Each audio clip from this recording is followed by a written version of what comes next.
tous. Aujourd'hui je voulais vous faire une vidéo, juste un petit zoom sur le potager, ce que j'ai fait cette année.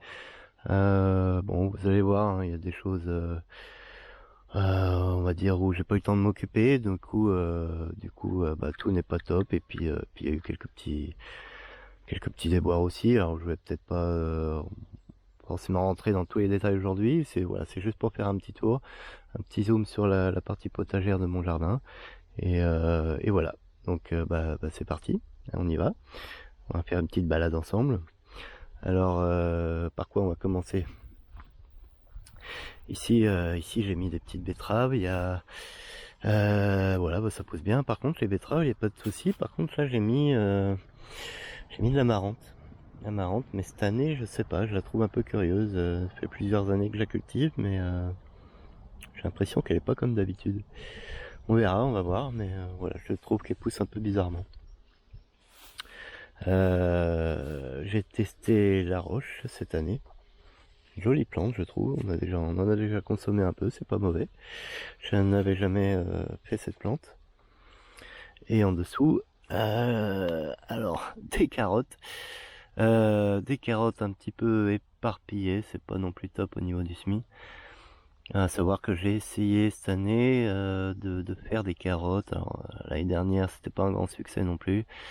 Ça fait pas mal de temps que je jardine et les carottes, j'en faisais pas trop parce que j'avais aussi au tout début, j'avais eu une petite réussite et puis après j'y arrivais plus. Et j'essaye de m'y remettre.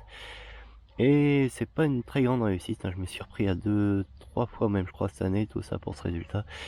Donc bon, après j'ai appris de mes erreurs, je pense avoir cerné quelques petites choses, mais les carottes, ouais, c'est pas du tout mon fort. Donc là c'est un exemple d'échec de cette année. Peut-être que je ferai un point sur tous les échecs de l'année à la fin de la saison. Mais voilà, ça c'est vraiment, voilà, on commence par le mauvais point, on va dire, de cette année. Là ici il y a quelques patates douces. Ça c'est une petite zone où, un peu bordélique, que j'ai pas eu le temps de m'occuper. Alors dedans il y a pas mal d'adventices qui poussent. Il y a des crônes du Japon. Pour ceux qui connaissent pas les crônes, c'est des petits tubercules blancs, ça ressemble un peu à des vers. C'est marrant. C'est assez bon, mais j'avoue que j'ai un peu du mal à m'en occuper, donc j'ai laissé ça en plan. Là, cette année au niveau temps, c'était un peu léger, un peu dur. Voilà, j'ai laissé ça en plan. Je me suis dit c'est très bien comme ça. Voilà, je passais à autre chose. Bon, voilà. Donc le potager, je sais pas si vous avez remarqué, mais il est divisé en parcelles avec des passe-pieds enherbés. C'est fait exprès, hein. J'ai voulu garder l'herbe autour des passe-pieds. Voilà, pour préserver une certaine biodiversité entre les allées, entre les parcelles. C'est voulu. Alors, il y a des petits soucis, peut-être d'enherbement sur les parcelles, peut-être un peu trop, étant donné qu'il y a les allées. Mais en même temps, voilà, l'autre contrainte, je trouve ça plutôt joli finalement un potager comme ça. Et puis ça m'évite d'avoir de la terre ou des planches pour les passe-pieds. Je trouve ça plus sympa. Et voilà. Et puis ça garde quand même une certaine humidité, une certaine fraîcheur, on va dire une certaine partie de la saison. Donc je trouve ça mieux en fait, voilà, au final. Alors peut-être que je reviendrai dessus ou pas, on verra avec le temps, mais ça fait déjà la 3e année que c'est comme ça. Et ça me convient bien finalement. Donc voilà. Donc ici des courgettes. J'ai eu pas mal de déboires cette année avec les courgettes en début de saison, avec des semences qui ne venaient pas. Elles ont aussi pris le gel. J'avais acheté un mauvais paquet au niveau des semences. Je sais pas. Enfin, il y a eu 4 pieds de courgettes qui ont poussé sur tout un paquet. J'ai fini le paquet. Et c'était un nouveau paquet. Je sais plus de quel semencier, mais bon, peu importe. Dans tous les cas, elles ont fini par prendre. Alors elles ont pris le gel aussi. Il y a les limaces qui sont passées dessus. Il y en a une qui a été carrément bouffée. Je crois que c'est celle-là. Et bizarrement, c'est celle qui a le mieux poussé. C'est assez curieux. Même celles qui étaient plutôt bien parties, finalement, sont pas si grosses. Bon, elles donnent quand même, mais elles sont en retard. Ils sont en retard, normalement j'aurais dû... Voilà, on a commencé la récolte il y a une semaine ou deux. On est mi-juillet pour rappel. Je sais pas si j'ai précisé, je dis pour rappel, mais on est mi-juillet. Et honnêtement, voilà, ça aurait dû commencer il y a bien 15 jours, 3 semaines, hein, je pense. Hein. L'année dernière, c'était beaucoup plus tôt. Hein. Donc oui, on est bien en retard cette année. Alors là, c'est un chou, on me l'a donné. Alors bon, j'ai mis ça là pour combler l'espace. Voilà, il y a des zones comme ça qui ont été comblées un peu au dernier moment, sans trop quoi mettre. Donc là, j'ai mis un chou qu'on m'a donné, un chou rave, je crois. En fait, je sais même pas trop parce qu'on m'a indiqué ça comme ça, mais je pense que c'est un chou rave. Et là, il a poussé un peu et c'est vrai que ça ressemble à un chou rave. Donc bon, voilà, on aura du chou rave. Là, c'est la zone à port de terre. Il y a de la patate qui pousse au milieu, un peu à l'arrache. C'est venu un peu tout seul, je m'en occupe pas vraiment. Mais en tout cas, voilà, il y a des apports de terre. Et les plus petits, en fait, c'est simplement des boutures, des nouveaux plants. Donc c'est normal que ce soit plus petit, mais voilà, tout ça, c'est des ports de terre. Donc peut-être que cette année, j'en ai fait trop, quand on sait comment ça peut produire ces choses-là. Peut-être que finalement, comment ces deux boutures-là sont peut-être en trop au final, parce qu'il y en a, il y a 5 pieds, donc ça fera 7 au total. Bon, les deux petites vont pas donner tout de suite, mais 5 pieds, on peut aller presque, je crois que ma meilleure récolte c'est 8 kilos sur un pied, alors c'est pas tous les ans et surtout les pieds comme ça, mais on peut bien estimer 4-5 kilos. Alors 5 kilos x 5, 25 kilos de porc de terre, ça commence à être beaucoup, je trouve. Mais l'avantage c'est que ça se garde quand même plutôt bien et je trouve que c'est une jolie plante, moi j'aime bien cette plante. Bon, on verra. Vaut mieux trop que pas assez, vous allez me dire. Alors ici, tout ça c'est ma zone à haricots sur cette parcelle. Beaucoup de tests cette année. Alors j'en parle pas trop, mais voilà, pour faire simple, je cherche une variété qui serait tolérant à la chaleur, à la sécheresse. Sécheresse, bon ça va être compliqué, mais en tout cas tolérant à la chaleur parce que, alors c'est pas le cas cette année, mais ces dernières années, j'ai eu pas mal de fois où mes haricots ont grillé, comme l'année dernière où il a fait très sec et très chaud. Et c'est dur d'avoir des bons haricots même en arrosant. En plein soleil, bah ça aime pas trop. Ça aime pas trop, donc j'essaye différentes choses. Je vous ferai un point sur mes trouvailles, bon, on verra peut-être ça dans une autre vidéo, mais voilà, tant que je sais pas où je vais, j'en parle pas trop. Là c'est du concombre arménien que j'ai mis en plus en tête de gondole au bout de la parcelle. Un concombre que je connais pas trop non plus, c'est un test, on m'a dit que c'était sympa. C'est pour ceux qui connaissent pas, en fait ça se rapproche plus de melon, apparemment c'est plus proche de la famille du melon, mais voilà, je connais pas, donc c'est pareil, j'en dirai plus quand j'aurai des nouvelles. Ça c'est un petit, d'ailleurs il fait un petit peu une sale tête, j'avais pas vu, il est un peu jaune je trouve. J'avais pas fait attention, c'est un petit piment végétarien. Végétarien, donc il mange pas de viande. Non, je rigole, mais voilà, c'est un poivron, un piment entier, assez doux.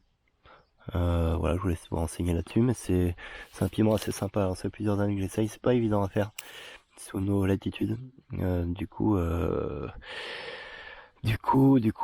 je l'essaye un peu cette année pour essayer de le faire durer plus longtemps et le rentrer aussi peut-être en hiver. On verra comment ça se passe. C'est un peu c'est un essai. En tout cas, j'ai pas forcément des bons résultats avec cette variété-là qui est plus, voilà, qui donne plus facilement aux Antilles. C'est un ami qui m'a ramené ça directement de Guadeloupe, qui m'a ramené des graines de Guadeloupe.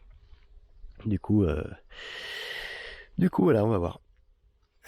Affaire à suivre. Ici, toutes mes lignes de tomates, qui, vous voyez, hein, ça produit bien.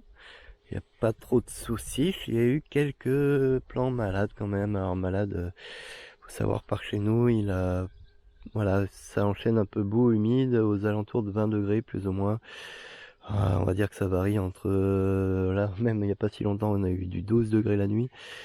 Et 20-25 la journée, alors c'est typiquement bien pour le milieu ou d'autres maladies fongiques, donc c'est pas génial, sachant qu'il pleut de temps en temps aussi. Donc ça peut être très humide, même là si c'est sec, bon, faut pas se fier à ça, c'est vrai que c'est un peu sec et en même temps il y a eu quelques coups de pluie, enfin suffisamment pour apporter de l'humidité quoi. Du coup si vous voyez des plants comme ça avec des feuilles en moins, c'est juste que cette variété là est tombée malade. Alors je ferai un topo d'ailleurs sur les variétés que j'ai semées parce que j'aime bien essayer. Je garde mes variétés préférées chaque année, et en même temps chaque année on m'en donne des nouvelles, donc je les compare, je les teste. Donc pour donner un exemple, alors ça c'est une variété que je fais chaque année, très précoce. Donc pour rappel, on est mi-juillet, non j'ai déjà dit ça, j'ai déjà dit. Mi-juillet, ça fait voilà, ça commence à devenir rouge. On va dire qu'on a mangé les premières tomates. On est jeudi cette semaine, lundi, je crois, il me semble. Donc cette semaine, mi-juillet, on est exactement le 13. Je dis qu'on est mi-juillet, mais on est le 13 juillet. Donc voilà, sachant que cette année, c'est un peu plus long. L'année dernière, on a eu ça fin juin. Voilà, c'est à peu près, voilà. Cette variété-là, je l'ai souvent fin juin, début juillet. En gros, grosso modo. Sachant qu'il a fait un peu froid, un peu frais chez nous, que j'ai dû mettre les pieds plus tard, que j'ai pris un peu de retard, voilà, c'est pas étonnant que là on mange ça, voilà, ce soit mi-juillet. Mais en tout cas, c'est la variété la plus précoce que j'ai, c'est la variété Bloody Butcher. Là j'en mets deux. À chaque fois, souvent quand je compare les variétés, j'en mets deux et je les compare à une variété similaire. Bon, il se trouve que là j'ai rien comparé, c'est juste que j'en ai mis deux, plus d'autres variétés précoces que vous voyez qui sont en train de mûrir ici. Simplement pour avoir des tomates plus rapidement et en avoir un certain nombre plus rapidement. Mais on va dire que cette variété-là, Bloody Butcher, je la compare pas avec d'autres, une autre variété, puisque de toute façon j'en ai pas d'autres, on va dire, de cette taille-là et aussi précoce que celle-là. Alors il y a celle-là quand même qui est pas mal précoce, c'est l'Anarus, si je me trompe pas. Je vous dis ça de mémoire, j'ai pas mon petit cahier avec moi. Et qui donne, vous voyez, qui donne aussi, qui est pas mal, et c'est une grosse tomate bien précoce, donc et qui est pas mauvaise en plus. Donc ça peut être à conseiller aussi. Je vais pas m'attarder plus sur les variétés, je vous ferai un topo plus général sur tout ce que j'ai mis. Mais vous voyez, tout ça pour vous dire que finalement ça pousse plutôt bien. J'ai quand même pas mal de récoltes, alors bon, il y a quelques... pas le temps d'entretenir ça, voilà, où j'ai un peu mal attaché. Donc ça traîne un peu par terre, mais dans l'ensemble, il y a des tomates partout. Hein.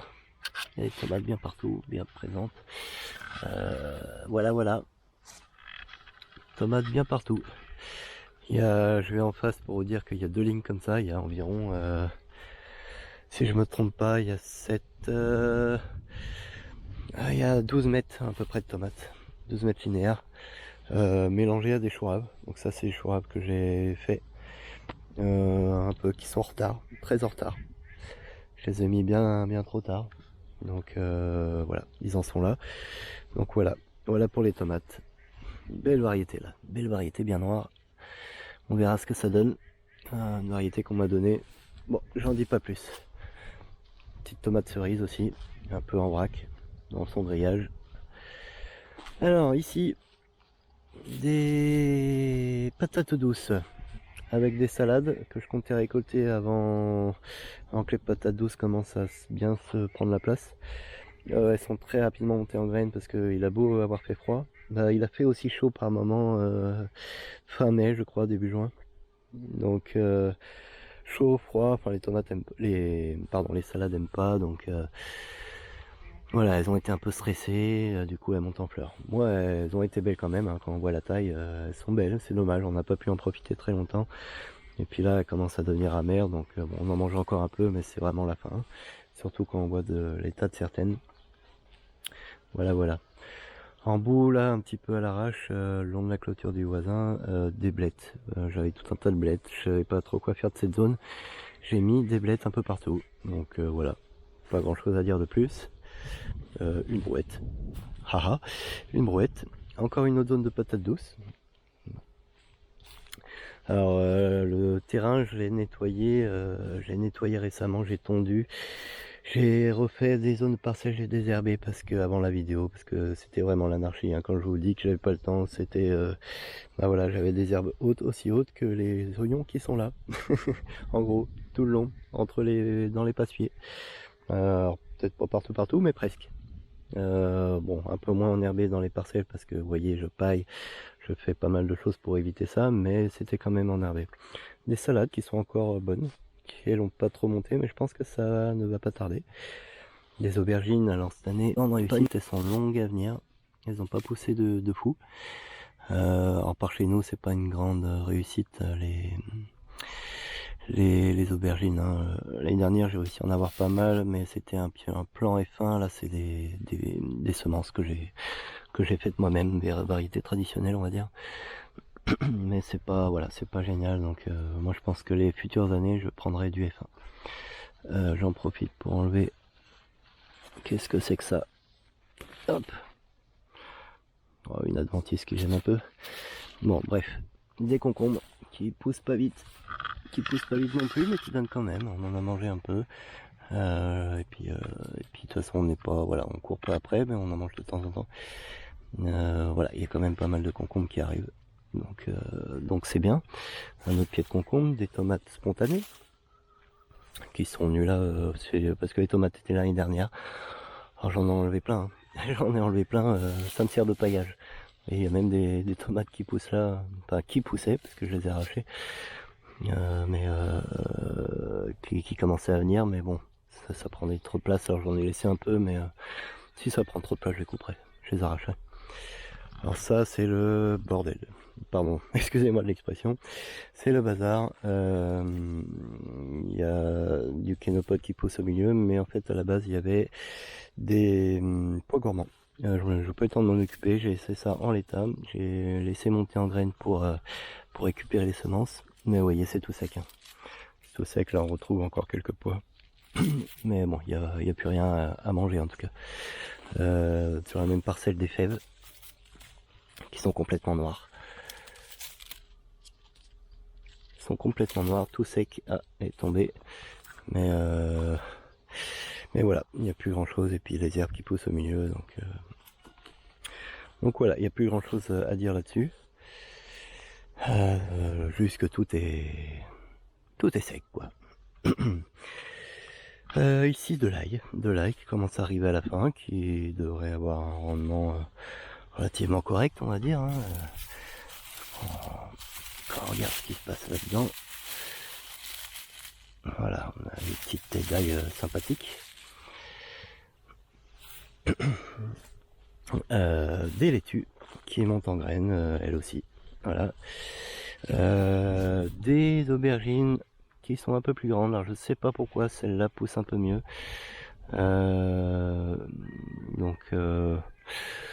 Voilà, c'est surtout cette variété. Je sais pas trop pourquoi. J'ai pas l'explication. Et surtout sur ce terrain-là. Alors peut-être que l'autre terrain manquait d'eau ou de fertilisation. C'est peut-être pour ça que les concombres ont du mal aussi. Ils sont juste à côté des aubergines. Je sais pas, c'est possible, comme j'ai pas trop eu le temps non plus, comme je vous disais, il y a peut-être des choses que j'ai fait un peu à la va-vite cette année. Alors ça, c'est une tomate cerise. Enfin, en tout cas, on me l'a vendu tant que tel. On m'a donné les semences tant que tel, mais je sais pas, hein. C'est pas tellement de la tomate cerise. Donc ça devient un peu envahissant, donc je crois que je vais couper aussi. C'est un peu le bazar, histoire de laisser la place à l'aubergine qui est là, qui fait des fleurs. Ouais, il y a vraiment un problème entre les deux parcelles, hein, c'est pas possible. Là-bas aussi, il y a des fleurs. Donc bon, pour des variétés paysannes, on va peut-être pas avoir une grosse récolte, mais ça pousse quand même par rapport à l'autre parcelle. Je vais retourner voir, tiens. Ah là, il n'y a pas photo. Il n'y a pas photo. Non, j'ai un problème. Alors ça, c'est le même pied. Hein. C'est le même pied. C'est la même plante. Mais pourquoi je ne sais pas. Alors il y a de la paille, alors, vous allez dire peut-être fin d'azote, mais ça se verra aux feuilles. Non, j'y crois pas.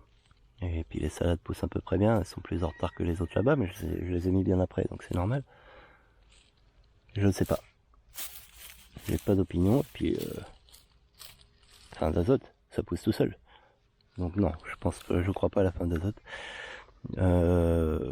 Pourquoi? Bah ouais, je pense peut-être un problème soit d'irrigation, soit de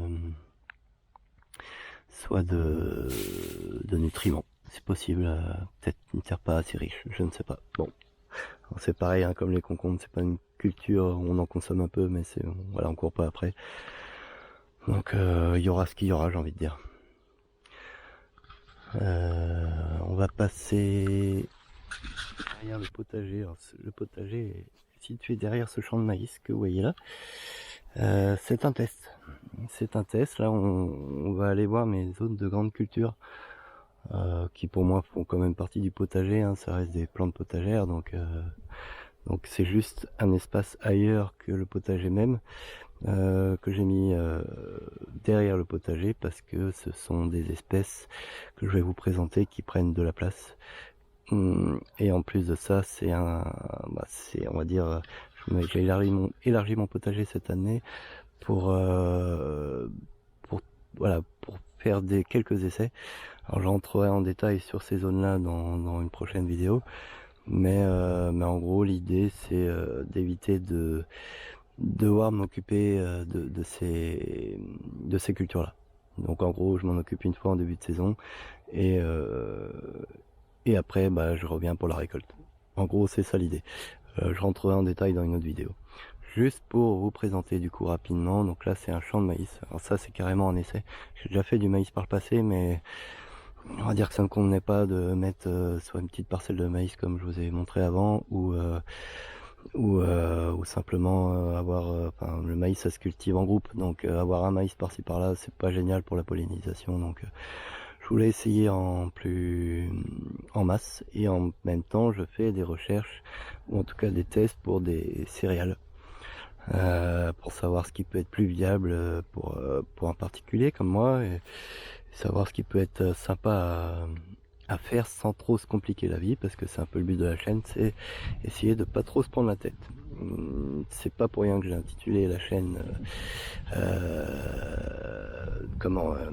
le jardin du fainéant, parce que simplement c'est pas parce que je suis un fainéant, c'est simplement aussi parce que j'ai pas le temps, mais aussi parce que j'ai pas envie de me prendre la tête.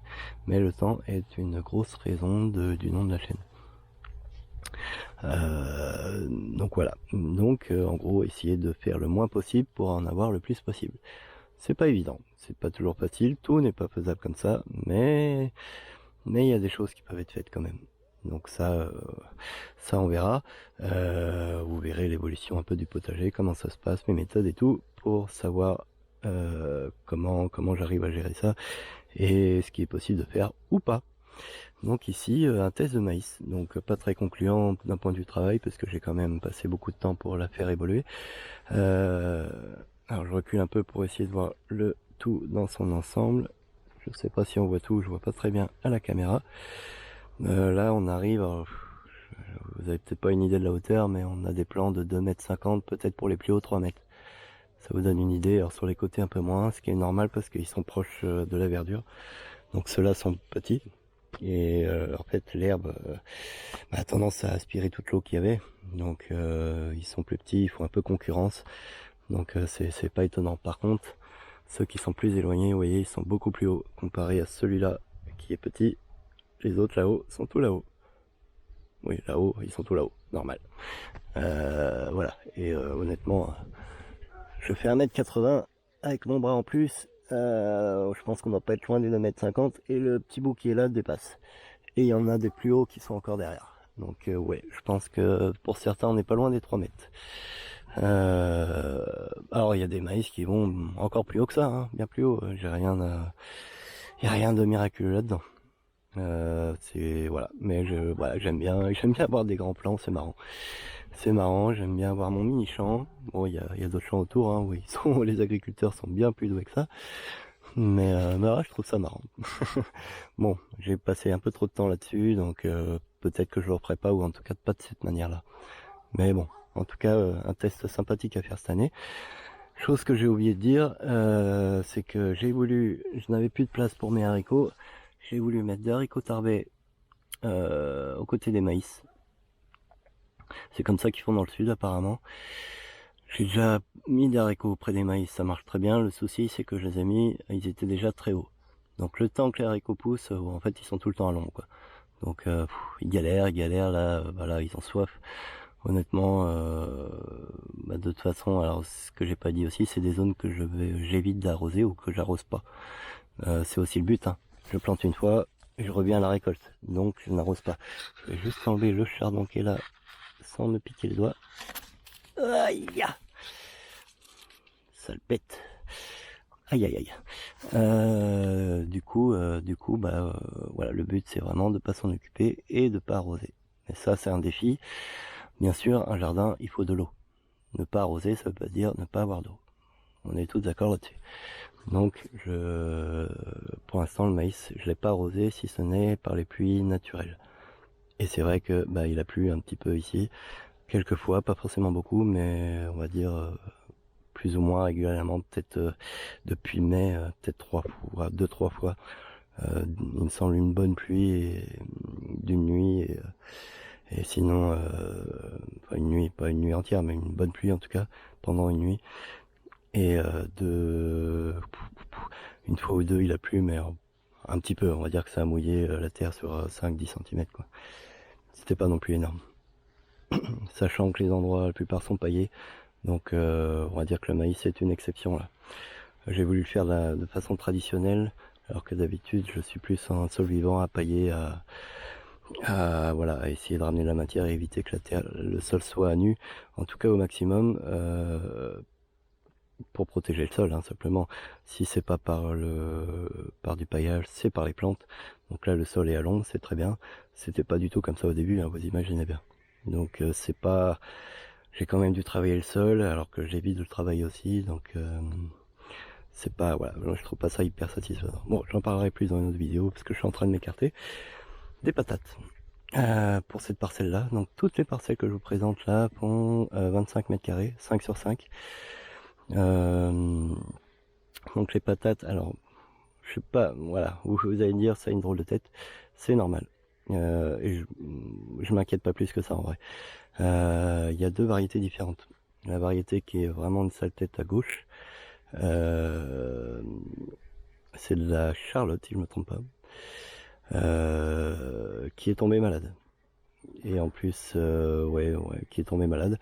Du coup, il y a encore quelques parties vertes, mais bon, elle galère. Bon, il y a des patates en dessous quand même. Elle a produit, on va dire correctement par rapport au fait qu'effectivement il a plu et que la culture a pas duré longtemps. La Charlotte produit quand même plutôt pas mal en général.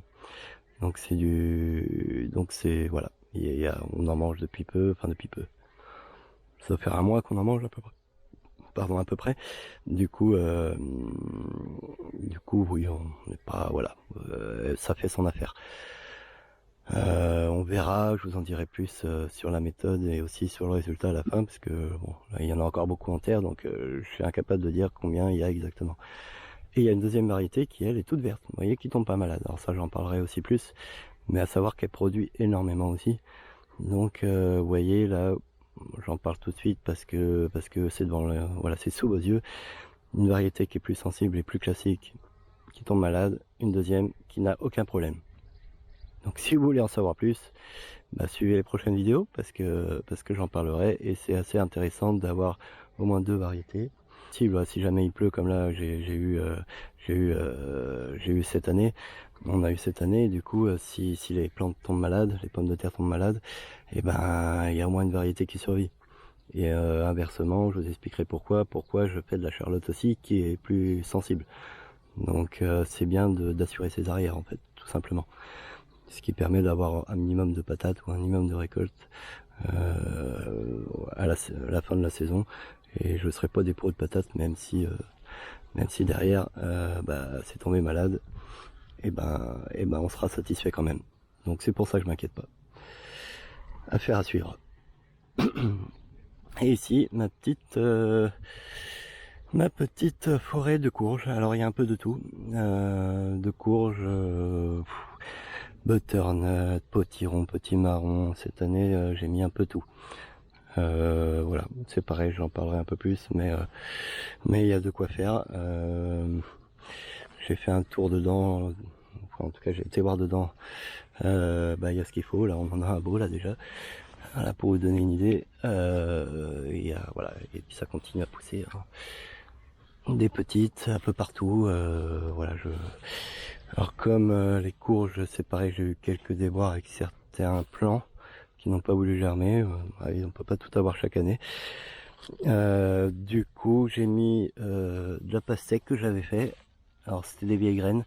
Donc il y a une pastèque qui avait marché et j'ai acheté une pastèque F1. Je suis pas spécialisé pastèque. Tout ce que je peux vous dire, c'est que la F1 est produit déjà. Ça fait la 2e année que je m'en occupe et c'est vrai que les plantes paysannes classiques chez moi, ça marche pas bien quoi. Hein. C'est pareil pour l'aubergine, c'est pareil pour la pastèque. Et le melon, pour l'avoir déjà fait, c'est pareil aussi. Alors j'ai pas fait de melon cette année, mais voilà, c'est pas top. Voilà. Alors c'est de la pastèque noire, je connais pas trop, je sais même pas quand récolter. On verra, hein. Je suis vraiment pas un spécialiste, donc on verra ça. Donc j'ai mis de la pastèque là, parce que j'avais des trous dans la bâche. Si vous avez remarqué, c'est une bâche qui est en dessous. Mais voilà, il y a des potirons partout. Bon, voilà. Voilà. Il y en a encore là. Enfin bon, je vais pas faire tout le tour des potirons et des potimarrons. Il y a des courges au milieu, je sais, il y a des courges de Nice aussi, il y a de la courge de Siam, il y a... je sais même plus tout ce que j'ai mis là comme ça, mais bon, il y a du potiron bleu de Hongrie. Il y en a beaucoup, donc voilà, j'aime bien ma petite forêt. C'est marrant à regarder, comme le maïs, je trouve ça marrant. Donc voilà. On arrive au bout de cette vidéo. Là, on est dans ma zone derrière. C'est pareil, hein, c'est un peu voilà, une zone sauvage, à moitié sauvage, que je taille de temps en temps. Bon, de toute façon, j'ai pas eu trop de temps de m'en occuper dans tous les cas. Donc, il y a un petit peu de... On va dire que normalement, je fais les choses bien avec des vrais chemins et tout. Je laisse des endroits à la nature. Les zones 5, comme on pourrait dire à la permaculture, avec la haie derrière. En permaculture, des zones 4, des zones 3. Enfin voilà, j'essaye de mélanger un peu tout ça.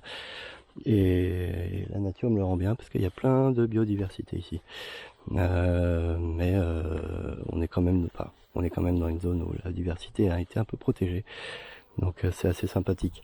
Tout n'est pas parfait, mais voilà. En gros, tout ça pour dire que on arrive dans la zone du verger. Et ça, j'en parlerai dans une autre vidéo. Donc je vous dis bonne journée, à bientôt et salut!